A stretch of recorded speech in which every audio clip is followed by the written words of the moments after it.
Yo, what's up? Balik lagi di Codex Assassins dan gimana kabar kalian di awal tahun 2025 ini? Ya, mudah-mudahan oke ya.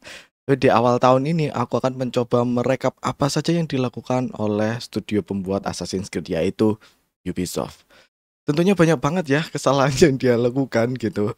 Dan mungkin ada beberapa kekhawatiran dari kalian ya gimana franchise ini akan berlangsung gitu. Apakah bakalan beneran tutup atau gimana gitu. So di kali ini aku akan memberikan catatan dan mungkin saja prediksiku ya di tahun ke depan gimana jalannya Ubisoft ini, oke? Mungkin kalau berita lain ya aku akan skip dulu, tapi sekilas ya kongres buat Astrobot yang udah jadi GOTY gitu. Black Myth Wukong juga menang banyak kategori tapi fansnya ngamuk-ngamuk, itu juga aneh banget sih sebenarnya.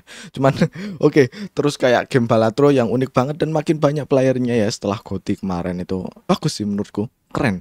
Sama Metamorph juga yang nggak perlu dibahas, itu udah bagus banget. Oke, balik lagi ke topik mengenai Ubisoft. Kita akan rekap dulu ya mengenai Ubisoft 2024 itu mereka melakukan apa saja. Oke, yang pertama tanggal 18 Januari 2024 mereka merilis Prince of Persia Lost Crown dan itu gamenya bagus banget, of course. Aku main itu di ROG Ally X ku ya, dan itu gamenya itu fine, gamenya itu bagus, tapi menurut Ubisoft itu penjualannya agak kurang ya, sekitar 300.000 kopi penjualannya. Itu di awal ya, tapi nggak tahu kalau di akhir ini kayak gimana, soalnya ya banyak juga yang beli harusnya. Tapi berita buruknya ya, di Oktober kemarin tuh ada pengumuman kalau dev teamnya itu disband, dipecah gitu.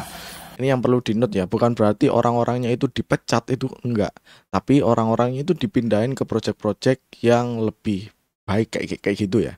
Cuman aku nggak tahu project apa yang mereka lakukan. Of course nggak mungkin mereka sebutkan gitu ya. Tapi timnya ini tuh dipecah dan mengakibatkan nggak ada sequel buat Prince of Persia Lost Crown. Ini yang agak mengecewakan ya menurutku ya, karena gamenya itu bagus men. Aku main itu juga enjoy gitu, platformingnya juga unik-unik.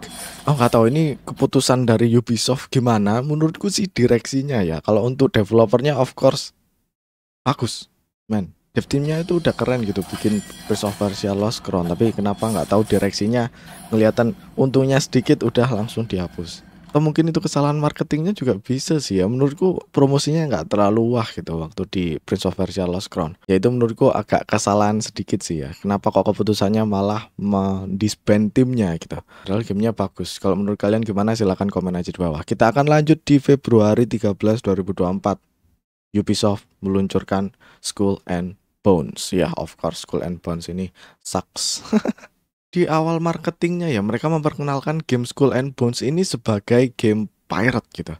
Ya oke gitu, karena Ubisoft juga punya game Assassin's Creed Black Flag yang tentu saja bagus banget. Kalian harus setuju kalau ini ya, game Assassin's Creed Black Flag itu one of the best. Tapi sayangnya di mekanisme Skull and Bones ini lebih fokus ke perkapalannya gitu, bukan tentang pirate-nya.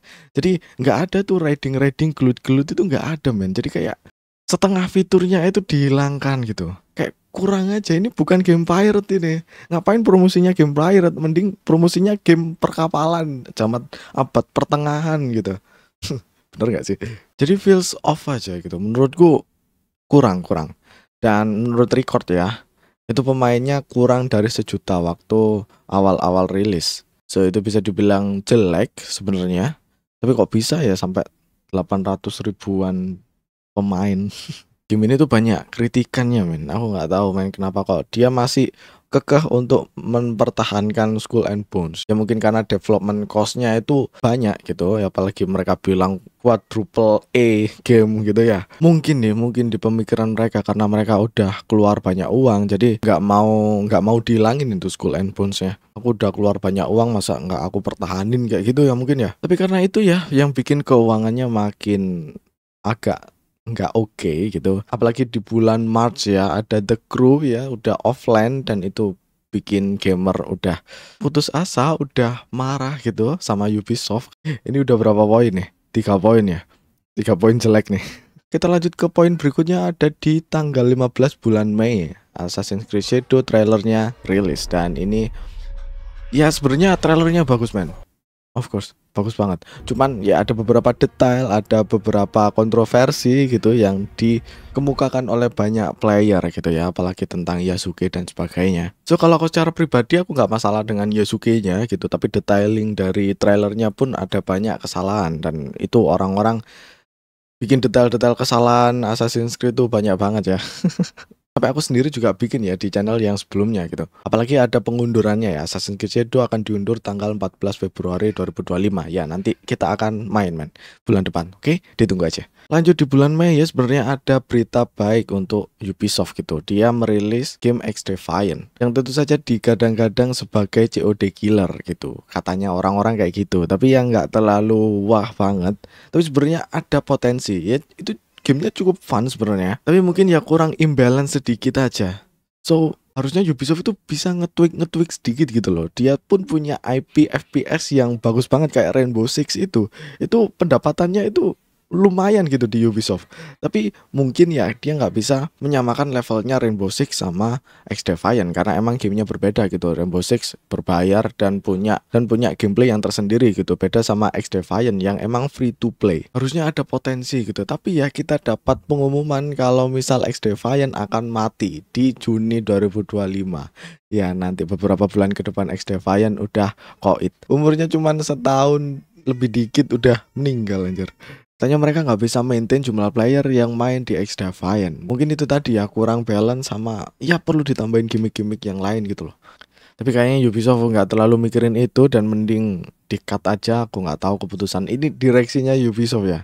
Mungkin ada yang salah di sana, aku juga nggak tahu. Udah 5 poin yang agak aneh sebenarnya. Oke, kita lanjut di Julinya gitu, tanggal 16 Juli ada DLC Avatar Skybreaker. Dan ini oke aja sih sebenarnya ya. Kayaknya nggak terlalu wah. Aku juga main Skybreaker cuman kurang men. DLC itu sebenarnya kan untuk menambahkan popularitas, tapi sayangnya Skybreaker nggak kayak gitu. Kayak DLC ya cuman bikin DLC aja biar ada playtime-nya yang agak lebih panjang gitu, nggak mendongkrak gamenya. Beda kayak DLC yang bagus-bagus di Ubisoft pun ada sebenarnya DLC kayak Dawn of Ragnarok itu cukup bagus itu sebenarnya, dan itu juga mendongkrak gamenya. Beda kayak Avatar Skybreaker yang agak kurang gitu ya, bosenin aja men. Aku main itu ya di awal kita main ya layang-layang gitu. Kayaknya di misi sebelumnya aku juga udah pernah main layang-layang gitu. Ngapain kok diadain lagi, kayak nggak ada bedanya gitu, kurang dibedain. So mungkin poin ini tuh bukan minus, cuman poin ya standar aja. Kurang effortnya Ubisoft untuk mengembangkan game Avatar ini, padahal IP-nya juga bagus gitu. Oke, di poin lain tanggal 27 Agustus mereka mengeluarkan Star Wars Outlaw. Ya, Star Wars Outlaw ini sebenarnya cukup menarik perhatian ya. Waktu di awal itu trailernya itu sangat menggugah selera gitu. Kayaknya oke kalau dimainkan ya gitu kan. Aku juga main Star Wars seri Jedi gitu ya, Fallen Order sama Survivor, dan itu bagus semuanya, dan aku ekspektasiku ya segitu gitu. So aku beli Star Wars Outlaw dan memainkan game itu. Tapi mungkin ada beberapa kontroversi yang tentang facialnya ya agak diturunkan gitu. Kata orang-orang dijelekin ya, cuman aku sih nggak terlalu mempermasalahkan wajahnya ya. Yang penting gameplaynya gitu udah bagus apa enggak.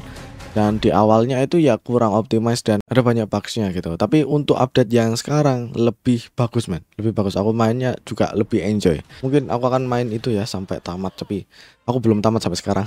Kayaknya waktuku nggak cukup buat main doang sih. Meskipun update-nya udah oke, tapi kan awal game rilisnya itu juga menentukan gitu. Karena itu penjualan Star Wars Outlaw dianggap kurang memuaskan buat Ubisoft. So itu juga agak down ya untuk poin dari Ubisoft ini. Oke, kita lanjut di Oktobernya. Sebenarnya Ubisoft itu mengeluarkan game NFT men, Captain Laserhawk Eden Online. Sebenarnya ada game yang lain cuman aku kurang ngeh itu ya. Yang aku dapetin itu Captain Laserhawk Eden Online, dan itu agak ya gimana gitu. Ini game NFT loh. Sedangkan NFT itu udah wave-nya itu udah turun gitu. Dan ini mungkin yang dilakukan Ubisoft ya waktu di awal 2021 2022 gitu, NFT udah naik-naiknya, udah dimentok-mentoknya, dan mereka mikir, "Oh iya, kayaknya kita butuh game NFT deh, kita bikin game NFT deh," gitu. Tapi mereka nggak mikir NFT itu bakalan turun juga. Dan setelah gamenya rilis di 2024 ini, dan ya nggak menampilkan efek yang bagus gitu menurutku.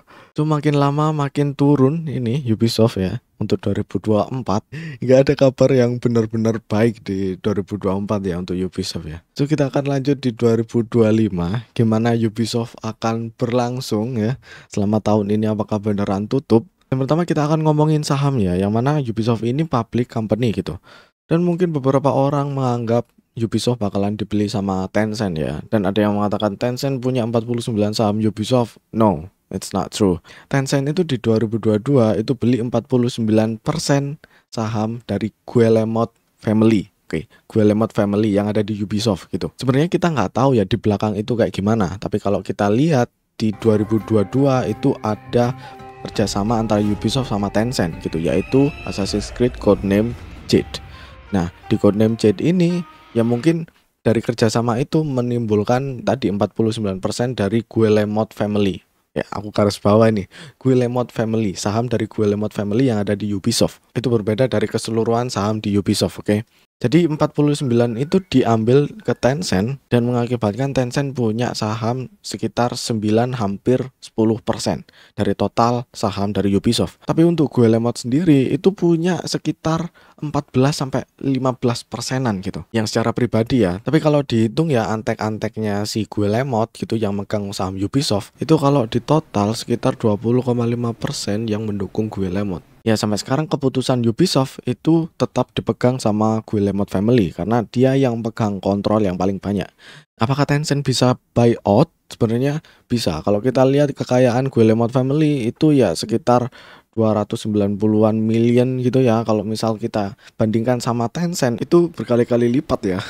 Of course Tencent lebih kaya, tapi Guillemotnya itu masih kekeh, masih pengen mempertahankan Ubisoft ya. Ini berita tahun lalu kayak gitu, nggak tahu tahun ini apakah Guillemotnya akan melepaskan kekuasaannya dari Ubisoft. Tapi kalau menurutku sih nggak mungkin sih. Kayak Guillemot sama Ubisoft itu ya di awal itu mereka yang punya gitu loh. Kayak Ubisoft itu pride-nya dari Guillemot. So kayaknya di 2025 ini menurutku ya agak tidak mungkin, agak ya.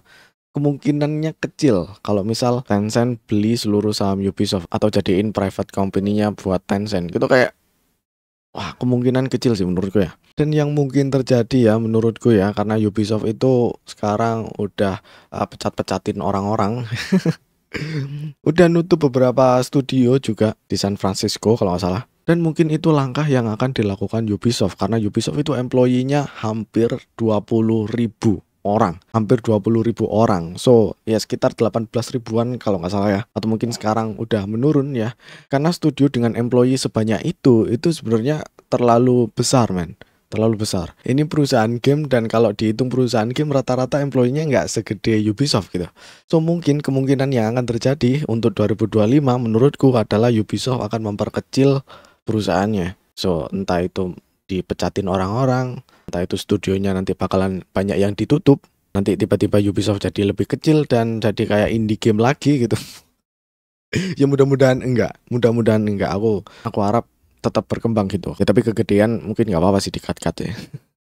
Kalau misal ngomongin Assassin's Creed Shadow apakah berhasil atau enggak, ya menurutku akan so-so aja gitu. Mungkin nggak terlalu booming, tapi ya tetap ada pemasukan dan tetap kemungkinan untuk pengecilan dari Ubisoft ini akan terjadi. Dan hal yang paling krusial adalah di akhir tahun 2025 ya. Itu kita bakalan nggak tahu nih arahnya kemana gitu. Apakah ada gebrakan-gebrakan yang dilakukan oleh Ubisoft untuk menyelamatkan perusahaannya atau mungkin bakalan turun banget di 2025, efeknya bakalan lebih signifikan di akhir tahun. Kita tunggu aja sih di kuartal 4 2025. Tapi tentu saja berita dan prediksi yang aku sampaikan itu bisa terhalang ya, bisa nggak jadi kenyataan karena mungkin ada faktor X ya. Sekali lagi faktor X itu bisa terjadi, kita nggak tahu, kita nggak bisa forecast kemungkinan yang ada di masa depan secara sempurna. Ini prediksiku aja, kalau menurut kalian gimana silahkan komen aja di bawah, oke? Tapi jangan terlalu berkecil hati ya kalau ngomongin IP Assassin's Creed.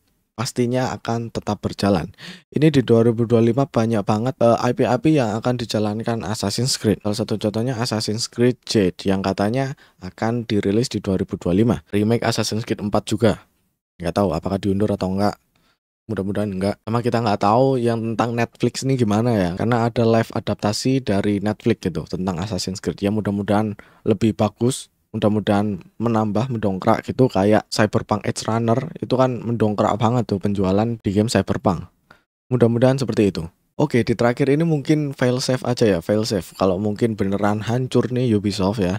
Tapi tenang aja untuk franchise Assassin's Creed aku yakin ya, aku yakin 100% pasti banyak perusahaan yang mau beli IP-nya Assassin's Creed karena fanbase-nya itu masih gede gitu. Kayak aku ini, man, I love Assassin's Creed, man. Tapi bukan I love Ubisoft, no. Aku suka franchise-nya Assassin's Creed.